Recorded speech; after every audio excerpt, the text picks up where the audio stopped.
Every team, every topic, everywhere. This is Believe.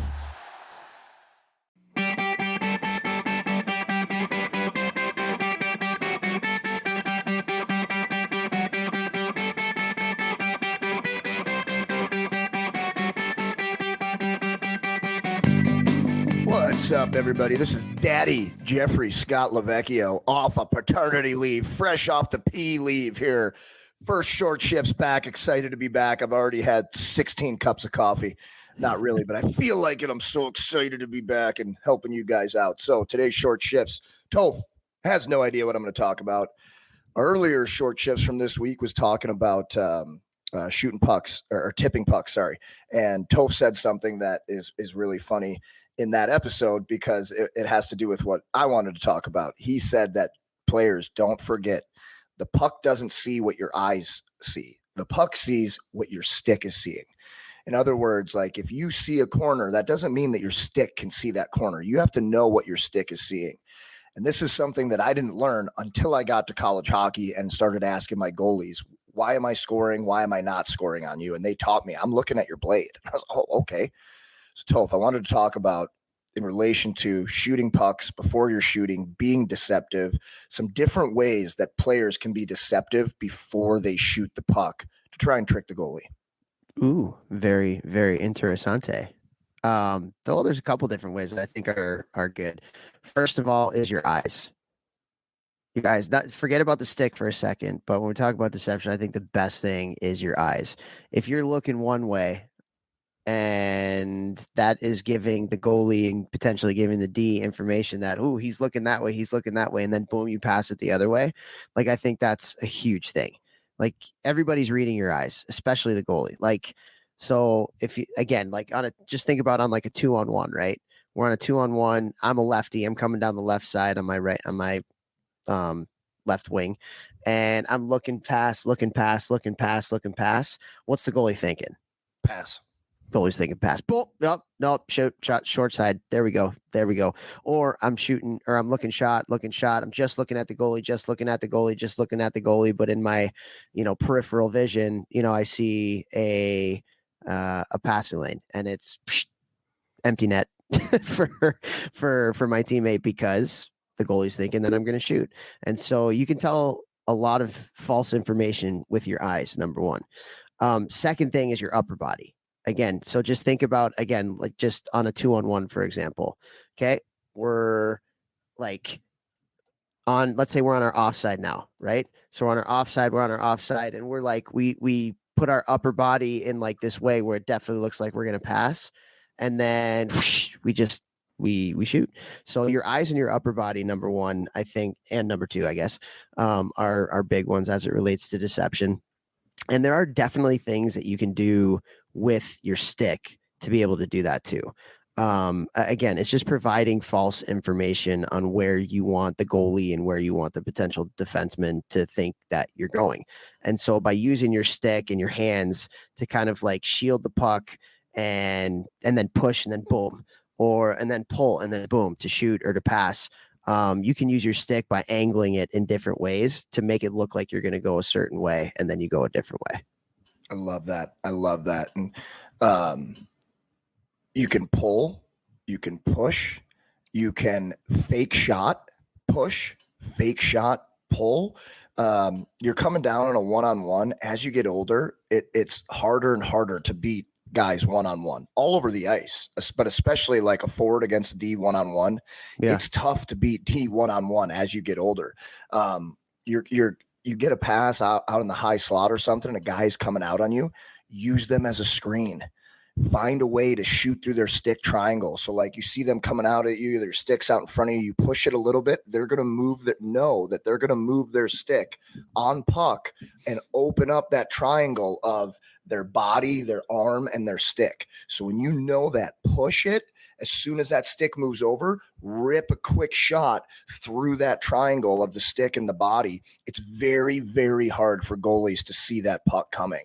And especially if you go through their stick and go low to high, it's really, really, or through their legs, low, you get close to a D-man, you open up his feet like you're going to beat him to the middle, and you just rip a quick wrister or snapshot through his legs and have it be like a rising shot.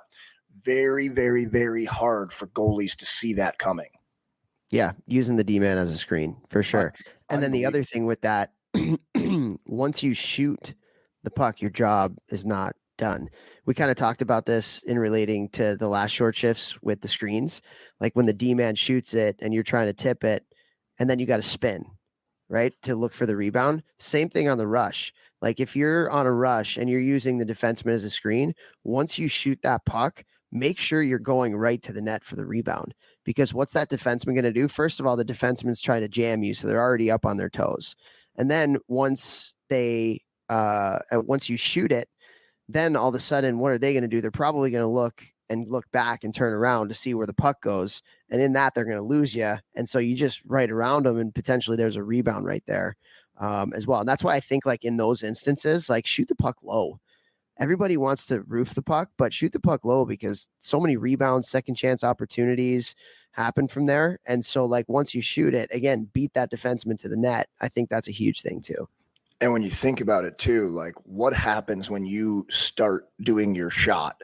Like you start to like lean into it. D-man kind of does what a goalie does and kind of will almost always instinctively just kind of like tighten their BH a little bit. Just it's coming at me, So it's like you get that shot off quick. They tighten the BH. You skate around them, and you get. My daughter pooped on my hand. Speaking of BHs, second day in, she pooped all over my hand. But anyways, we'll get to that. It tightens the BH. You skate around them. You get that rebound. It gives you that split second while they're for you to get around and find that rebound. So super good point there. Another one, guys, too, is like your hands on your stick. I played with quite a few guys who usually when you stick handle, your hands are like maybe a little bit higher. And as you shoot, sometimes you like drop your hand as you're going to shoot, right? If you can have your hands up higher stick handling and get your shot off without sliding your hand down the stick, goalies don't know you're going to shoot. So that's, again, another way of being deceptive. Like you got to think, what is telling the goalie I'm shooting? What is telling the goalie where I'm shooting? Now send misinformation like it's Voldemort 19. All right. Send misinformation, send disinformation, get them to bite on something that you're trying to go a different way. Flip your blade up. Instantly, the goalie's going to think you're going high. Flip your blade, open it up towards the ceiling, shoot 5-hole. Works like every single time, especially on younger goalies. Like anything you can do to try and trick them, because they are trying, especially as they get older, they're taking every context clue they can to try and, cut the angle down or beat you to wherever you're trying to go. You know what another thing is too that you're seeing a lot more is, you talk about underhandling, right? A lot of people talk about underhandling. And so if you have the puck on the rush, what a lot of guys will do is they'll have it. They won't necessarily stick handle because, right, everybody practices stick handling in front of you. Like you should practice stick handling to the side. You should practice stick handling to the side. Why? Because do you shoot the puck in front of you or do you shoot the puck to the side? And so what a lot of guys are doing now is they're not stick handling a ton, but what they'll do is right before they're going to shoot it, they're going to have their stick like in front of the puck, right? So they're pushing, and then their stick is in front of the puck. And so you're kind of shielding the puck, and then it's boom, it's a quick right over the puck shot.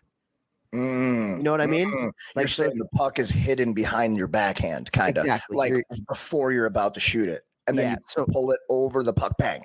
Yeah, exactly. So you're stick handling on the side, and instead of like pulling it or pushing it, which kind of like indicates to the goalie that you're going to shoot, you basically on your stick handle back from the front of the puck to the back of the puck, you're just shooting it.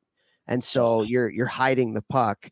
And I should have said that from the front because a lot of people are practicing that nowadays. It's like a big thing in hockey development. And so like it's just that snap over the puck and then boom, quick shot. That again, you're what a lot of people do is telegraph to the goalie that I'm going to shoot the puck with pull, with a push, with a big windup, with just like getting the puck from the front of your body to the back of your body and then shoot. No, like if you can get the puck off your stick quick, that's a huge win for you as the shooter over the goalie. And that's a great way to do it. It's just that in front of the puck, boom, right behind shot. And these are the things where people are always like, what do I do when I'm shooting in my garage? These things, guys. Yeah. Practice your deception. Real quick, last thing. We got 10 seconds. I'll be quick as I can. I played Patrick Gallivan. He's one of the owners of GVN Performance, who train USA, 8 billion NHL players. He used to do this thing where he would keep his hands way out, so nobody would ever think he was going to shoot with his hands way out there, because usually you would pull it into your body and shoot. And this was like 20 years ago, 15 years ago. And he would keep his hands out there, lean his body to one side, and shoot the puck from out there. He would score every single time, because no goalie, you have no leverage. It wouldn't be a hard shot, but the goalie was reading where his body was going. He'd leave it out there and he'd shoot it. And I completely stole it from him. And I scored 1 million goals doing it. Share the show. Share the show.